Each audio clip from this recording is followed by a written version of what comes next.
Et si tout ce que vous savez sur la vie et la mort n'était qu'une partie de la vérité? Imaginez un secret caché depuis des siècles, un secret si puissant qu'il pourrait changer votre perception de qui vous êtes, de votre raison d'être et de ce qui se passe après votre mort. Aujourd'hui, nous allons découvrir pourquoi l'idée de réincarnation a été retirée de la Bible et comment ce mystère pourrait transformer votre vision de l'existence. Suivez-moi jusqu'à la fin, car ce que vous allez entendre n'apporte pas seulement des réponses, mais peut aussi devenir une clé pour réveiller votre propre vision spirituelle. Dans les civilisations antiques, la réincarnation n'était ni un mythe étrange, ni une croyance isolée. Elle était au cœur de leur compréhension de la vie et de la mort. En Égypte, on parlait de l'âme voyageant au-delà du corps physique, subissant des épreuves pour poursuivre son évolution.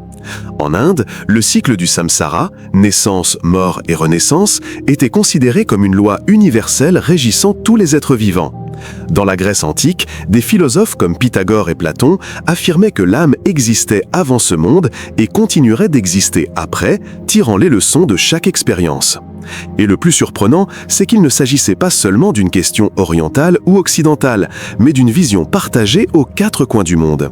Pour tous, l'âme était immortelle, et la vie présente n'était qu'un chapitre d'une œuvre bien plus vaste. Il n'y avait pas de point final marqué par la mort, mais plutôt des transitions qui permettaient une croissance continue, la correction des erreurs et l'accumulation de la sagesse. Quelle différence de vivre avec la certitude que tout ne s'arrête pas là! Les pertes, la douleur et les épreuves ne sont pas des châtiments éternels, mais plutôt des leçons nécessaires à l'évolution de l'esprit.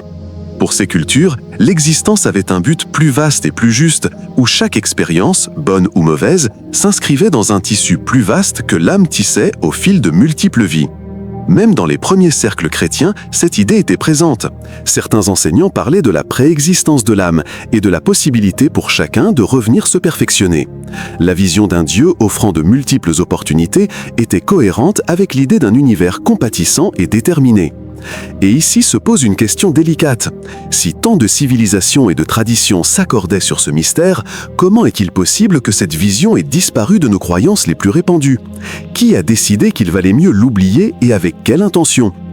Écrivez dans les commentaires, l'âme ne meurt jamais, elle ne fait que changer de forme, et ainsi je saurai que vous êtes arrivés ici avec un esprit ouvert à ce mystère.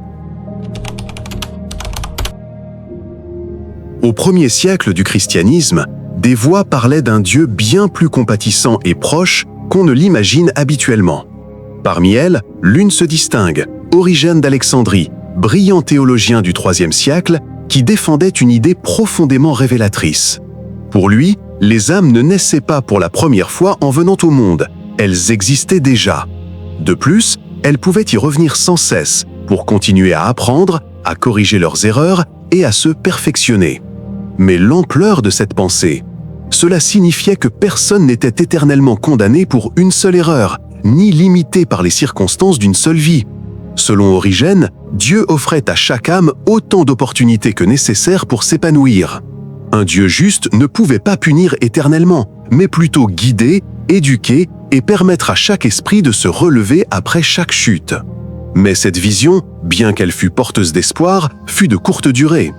Alors que le christianisme, mouvement spirituel persécuté, devenait la religion officielle de l'Empire romain, ses dirigeants comprirent une chose: la réincarnation donnait trop de pouvoir à l'individu. Si l'art pouvait évoluer seul à travers ses propres cycles, pourquoi avait-elle absolument besoin de l'intervention de l'Église? Ce n'est qu'en 553 que tout changea. Lors du deuxième concile de Constantinople, la préexistence de l'âme fut officiellement déclarée hérésie, et avec elle, l'une des idées les plus anciennes et les plus universelles de l'humanité fut réduite au silence. Cette décision n'était pas seulement une question de foi, c'était aussi une stratégie de contrôle. Car la promesse d'une seule vie, suivie d'un jugement dernier, était bien plus efficace pour maintenir l'obéissance. Si vous croyez avoir de multiples occasions de grandir et de vous améliorer, la peur disparaît et la responsabilité devient personnelle. Mais si vous croyez qu'il n'y a qu'une seule vie, une seule opportunité et qu'une seule erreur peut sceller votre éternité, alors l'institution qui détient les clés du paradis et de l'enfer acquiert un pouvoir absolu. Une seule vie, un jugement dernier et la peur du châtiment éternel. Ainsi fut construite une doctrine qui a façonné non seulement la religion, mais aussi l'histoire de l'Occident. Si cette vérité que nous venons de découvrir vous fait remettre en question ce que vous avez toujours tenu pour acquis, je vous invite à vous abonner et à activer la cloche. Nous poursuivons ici l'exploration ensemble des secrets que le temps et le pouvoir ont tenté d'effacer. Bien que la doctrine de la réincarnation ait été officiellement effacée de l'enseignement chrétien, il n'a pas été possible d'en effacer complètement les traces. Certains fragments ont survécu, cachés au grand jour, dans les textes mêmes que nous connaissons aujourd'hui sous le nom de Bible. Et si nous les lisons attentivement, ils semblent murmurer une vérité bien plus profonde que ce qui nous a été révélé. L'un des passages les plus révélateurs se trouve dans l'évangile de Jean. Les disciples, voyant un homme né aveugle, demandent à Jésus « Qui a péché, cet homme ou ses parents, pour qu'il soit né ainsi ?» Considérez maintenant l'importance de cette question. Comment un homme aurait-il pu pécher avant de naître? Cela n'avait aucun sens, à moins que l'idée que l'âme ait vécu auparavant et porté les conséquences d'une autre existence ne soit présente. Pour les disciples, cette possibilité était si naturelle qu'ils ont osé l'évoquer sans en remettre en question la cohérence. Ce qui est intéressant, c'est que Jésus ne reproche pas à ses disciples d'avoir envisagé cette option, il donne simplement une autre explication pour ce cas particulier. Mais ce n'est pas tout. Dans l'évangile de Matthieu, nous trouvons un autre détail troublant. Jésus affirme que Jean-Baptiste est Élie qui devait venir. Et il ne présente pas cela comme une métaphore superficielle, mais comme une identité spirituelle qui revient sous une autre forme. Pour de nombreux interprètes, ces paroles de Jésus ne sont pas une simple comparaison, mais une indication directe que l'âme peut traverser plusieurs vies, se manifestant à maintes reprises dans différents corps. À bien y réfléchir, ces fragments sont gênants pour une doctrine fondée sur une vie unique et un jugement définitif. C'est pourquoi, au fil des siècles, ces références ont été minimisées, réinterprétées ou interprétées comme des symboles. Pourtant, elles demeurent dans le texte que des millions de personnes lisent chaque jour. Telles de petites fissures dans un mur, nous rappelant qu'il existait peut-être un enseignement plus vaste qui a été passé sous silence. Ce qui est vraiment intriguant, c'est que ces passages ont survécu à des siècles de traduction, de copies et de censure, comme si la vérité refusait de disparaître complètement, résistant au temps et aux tentatives de l'effacer. C'est presque comme si une clé avait été cachée, attendant d'être redécouverte par ceux qui osent regarder au-delà de la surface. Si la Bible conserve encore ses traces, quelles autres vérités ont été perdues dans les textes qui ne nous sont jamais parvenus? C'est la question qui ouvre la porte à un mystère encore plus grand. Brisons ce silence ensemble, écrivons la phrase « Rien ne meurt, tout renaît » dans les commentaires. Ainsi je saurai que vous êtes venus ici avec un esprit ouvert et que vous êtes de ceux qui cherchent la vérité cachée. Pendant des siècles, on a tenté d'effacer la réincarnation des textes sacrés, mais la vérité survit mystérieusement. Et à l'époque moderne, cette idée a refait surface, non seulement dans la spiritualité, mais aussi dans la recherche scientifique et dans des expériences humaines qui semblent défier toute explication logique. L'un des pionniers les plus importants fut le docteur Ian Stevenson, psychiatre à l'Université de Virginie, qui a consacré plus de 4 décennies de sa vie à un travail aussi fascinant que controversé, l'étude de cas d'enfants affirmant se souvenir de vies antérieures. Le plus surprenant n'était pas que ces enfants évoquent d'étranges souvenirs que l'on pourrait expliquer par la fantaisie ou l'imagination, mais qu'ils fournissent des informations concrètes et précises, ultérieurement vérifiées par la réalité. Imaginez un petit enfant d'à peine 4 ans décrivant en détail la ville où il aurait vécu auparavant, nommant des personnes, des rues et même la cause de sa mort. Stevenson et son équipe se sont rendus sur place, ont interrogé les familles et leurs conclusions étaient troublantes. Les données concordaient. Des personnes réelles, des décès enregistrés, des histoires de vie que l'enfant n'avait aucun moyen de connaître. Au fil des ans, Stevenson a documenté plus de 2500 cas à travers le monde, laissant un héritage qui, bien que remis en question par la science dominante, demeure l'une des preuves les plus solides que la mémoire de l'âme pouvait transcender le temps et le corps physique. Mais ces traces ne se limitent pas à la recherche moderne. En Orient, la réincarnation demeure un pilier spirituel. En Inde, les textes de la Bhagavad Gita comparent l'âme à quelqu'un qui change de vêtement. Lorsqu'un vêtement est usé, il est simplement jeté pour en revêtir un neuf. Pour eux, le corps n'est qu'un vêtement temporaire et la véritable essence de l'être ne meurt jamais. Le bouddhisme, quant à lui, parle du samsara, le cycle des naissances et des morts, qui n'est rompu qu'en atteignant l'illumination. Selon ce point de vue, chaque vie est une occasion d'apprendre, de se libérer des attachements et d'atteindre un état de pleine conscience. Et pas seulement en Asie. Dans la tradition juive, et plus particulièrement dans la Kabbale, le concept de Gilgul, la transmigration des âmes, est préservé.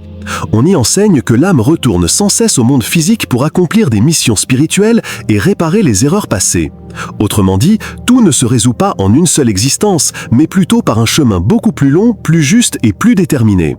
Même en Occident, cette idée a continué d'apparaître dans les courants mystiques et ésotériques.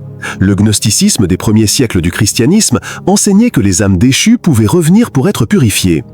Aujourd'hui, des milliers de personnes à travers le monde ont expérimenté l'hypnose de régression, racontant des souvenirs de vies antérieures, décrivant des cultures, des langues et des époques qu'elles n'avaient jamais étudiées. Ces récits, bien que difficiles à vérifier dans tous les cas, convergent sur un point essentiel, le sentiment que la conscience ne commence ni ne s'arrête avec une seule vie. Ce qui est intéressant dans tout cela, c'est que, malgré les tentatives des doctrines officielles de taire le sujet, la réincarnation continue d'apparaître sous différents noms, dans différentes cultures et sous différents symboles, comme si c'était une vérité trop grande pour être détruite. Et ici, je vous propose quelque chose de spécial. Écrivez la phrase « Je suis un éternel voyageur temporel » dans les commentaires. Cela montrera clairement que vous faites partie de ceux qui ne se conforment pas à la version officielle, mais qui cherchent plutôt à découvrir ce qui a été caché pendant des siècles. Le mystère de la réincarnation n'est pas seulement une croyance ancienne, ni un sujet à débattre dans des livres ou des temples oubliés. C'est une invitation directe à regarder nos vies sous un autre angle. Car, en fin de compte, tout se résume à un choix. Voir l'existence comme un accident passager ou comme un voyage éternel où chaque pas a un sens. Si nous y réfléchissons bien, chaque défi auquel nous sommes confrontés, chaque relation qui nous marque, chaque blessure que nous portons au cœur, pourrait ne pas être une simple coïncidence, mais une leçon soigneusement placée sur notre chemin pour nous aider à grandir. Et cela change tout. Cela signifie que nous ne sommes pas condamnés à des erreurs irréparables, qu'il n'y a pas de châtiments éternels. Il n'y a que des chemins, certains plus faciles, d'autres plus difficiles, mais tous nous menant vers le même but, la lumière, l'évolution, l'épanouissement. Imaginez comme il est libérateur de savoir que votre histoire ne se termine pas en un seul acte, que vous avez la possibilité d'apprendre, de guérir et de vous racheter au-delà d'une seule vie.